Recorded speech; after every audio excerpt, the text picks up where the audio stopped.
Hello friend, कैसे हैं आप सब। एक बार फिर से आप सबका मेरे चैनल में स्वागत है।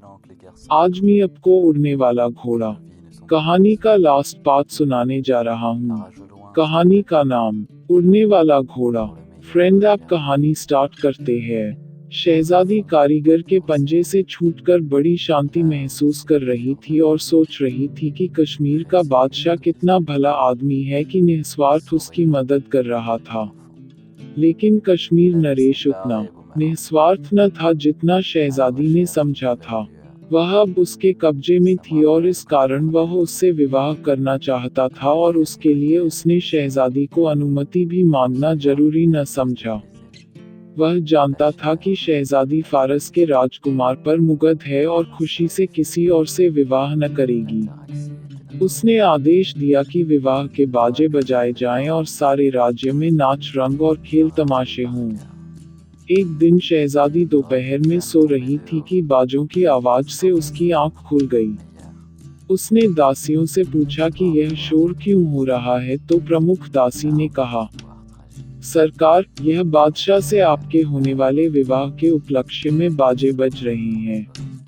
बादशाह का आदेश है कि इस खुशी में सारे राज्य में नाच रंग और खेल तमाशे किए जाएं। शहजादी को लगा जैसे वह एक भेड़िए के चंगुल से निकलकर दूसरे के चंगुल में आ गई है। उसने अपनी रक्षा का अजीब उपाय किया। जब बादशाह ने उसे अपने पास बुलाया तो वह उन्मत्त बन गई। उसने अपने कपड़े फाड़ डाले और बादशाह और दूसरे लोगों को गालियां देने लगी और घूंसे मारने लगी।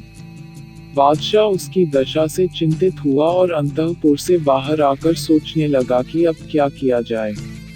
अपने बाहर के कक्ष में आकर बादशाह ने अपने विश्वसनीय सभासदों से सलाह की।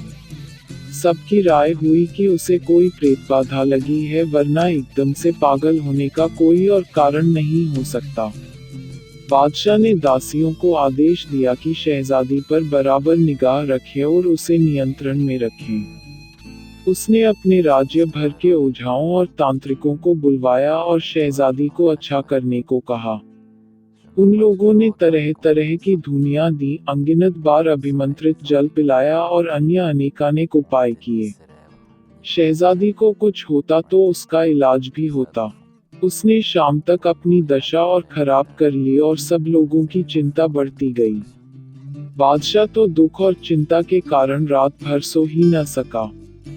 दूसरे दिन उसने आदेश देकर यह घोषणा करवाई कि जो वैद्य हकीम शहजादी को अच्छा कर देगा उसे काफी बड़ा इनाम दिया जाएगा। अब बहुत से वैद्य हकीम आए। उन्होंने कहा कि नब्ज देखकर ही जाना जा सकता है कि क्या रोग है।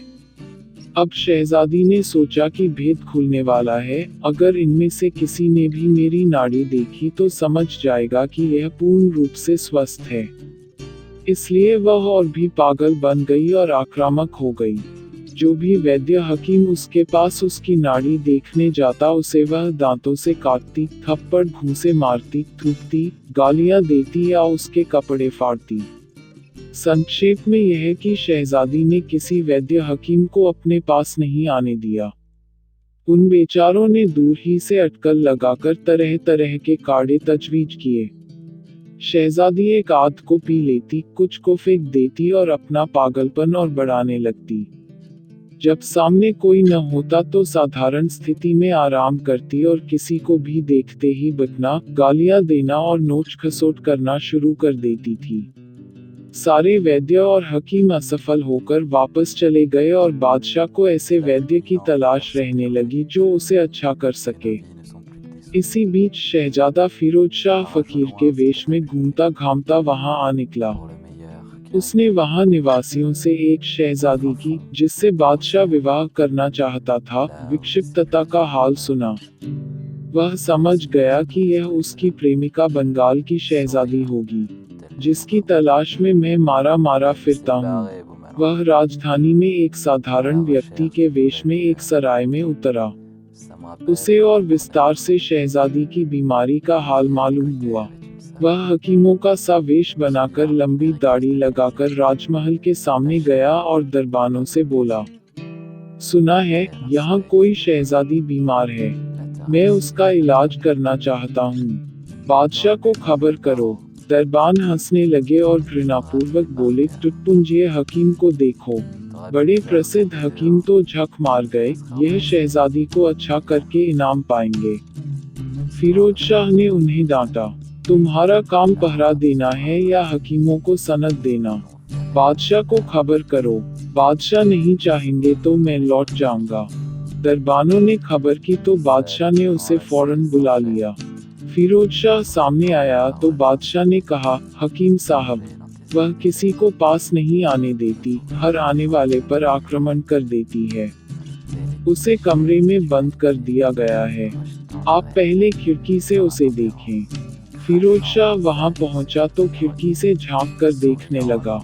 उसने शहजादी को पहचान लिया जो बड़े दर्द भरे स्वर में उसके विरह में गीत गा रही थी।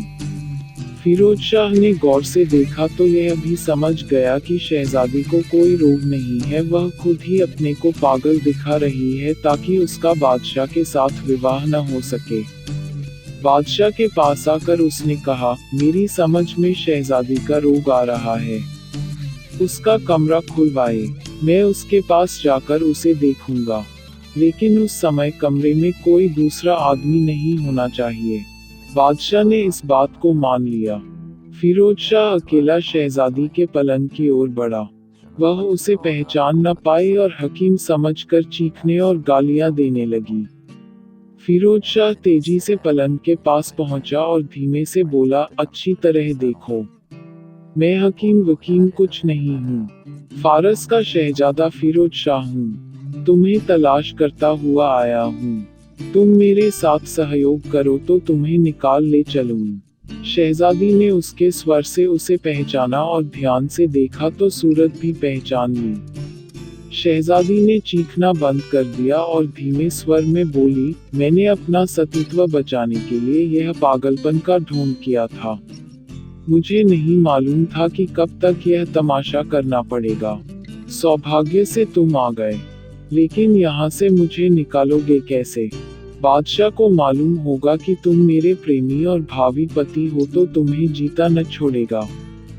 फिरोज शाह ने कहा, तुम सिर्फ यह करो कि पागलपन का प्रदर्शन बहुत कम कर दो, सिर्फ कभी कभी कुछ अजीब हरकतें किया करो।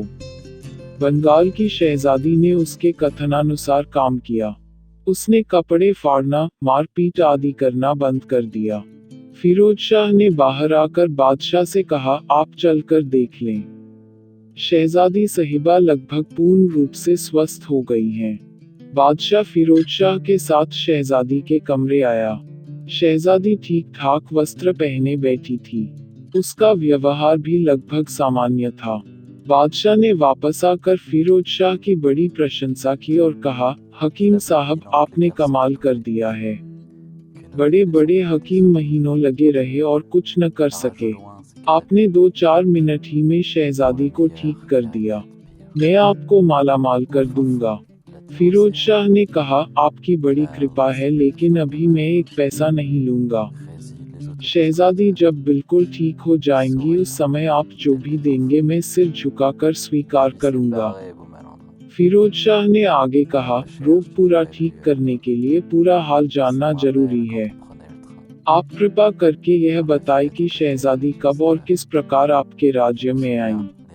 वास्तव में फिरोज शाह जानना चाहता था कि यंत्र का घोड़ा प्राप्य है या नहीं।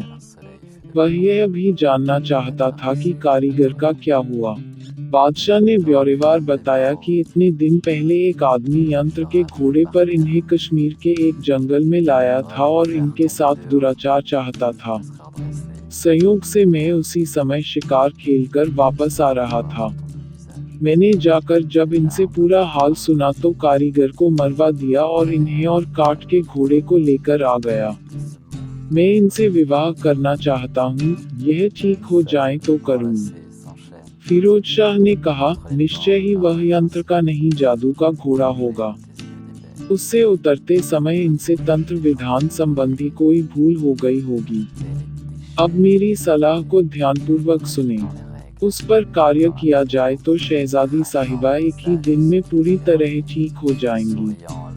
आप एक बड़े मैदान में उस घोड़े को रखवाएं। उसके चारों ओर बड़ी बड़ी अंगीठियां धूनी देने को रखवाएं, न मालूम किस किस प्रेतात्मा को बुलाना पड़े। फिर शहजादी को उनकी हैसियत के मुताबिक जेवर कपड़े पहनाकर वहां लाया जाए और घोड़े पर बिठाया जाए। उसके बाद मैं मंत्र सिद्ध करूंगा। बादशाह ने कहा, इसमें क्या मुश्किल है, यह सब अभी हो जाएगा। फिरोज शाह ने कहा, इस समय ठीक मुहूर्त नहीं है, कल सवेरे यह पूरा इंतजाम करवा दीजिए।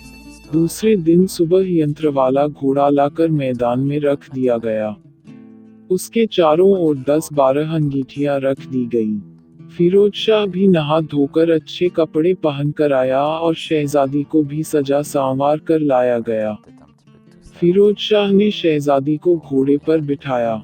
फिर उसने झूठ-मूठ के मंत्र पढ़ते हुए घूम घूम कर सारी अंगीठियों में कोई सामग्री डाली। इसके कारण ऐसा घना धुआं उठा कि जनसमूह में किसी को घोड़ा दिखाई नहीं पड़ा। फिरोज शाह धुएं के अंदर जाकर शहजादी के पीछे घोड़े पर जा बैठा और उसे चलाने वाली खूंटी घुमा दी। जब घोड़ा आकाश में ऊंचा हो गया तो फिरोज शाह ने पुकार कर कहा, लंपट बादशाह देख, मैं फारस का युवराज फिरोज शाह हूँ, अपनी मंगेतर को लिए जा रहा हूँ। कुछ घंटों में दोनों को घोड़े ने शिराज पहुँचा दिया। 2-4 दिन में उन दोनों का धूमधाम से विवाह हो गया। फारस के बादशाह ने बंगाल के बादशाह को संदेश भिजवाया कि आपकी पुत्री को मैंने अपने युवराज से ब्याह दिया है, आप यह संबंध स्वीकार करें। उसने खुशी से संबंध स्वीकार किया और बहुमूल्य भेंटें फारस को भेजी। फ्रेंड, मुझे आशा है आप सबको उड़ने वाला घोड़ा की कहानी पसंद आई होगी। बहुत जल्द मैं एक नई कहानी लेकर आता हूँ। Like my story and subscribe my channel. Thanks for watching my channel. Bye, take care friend.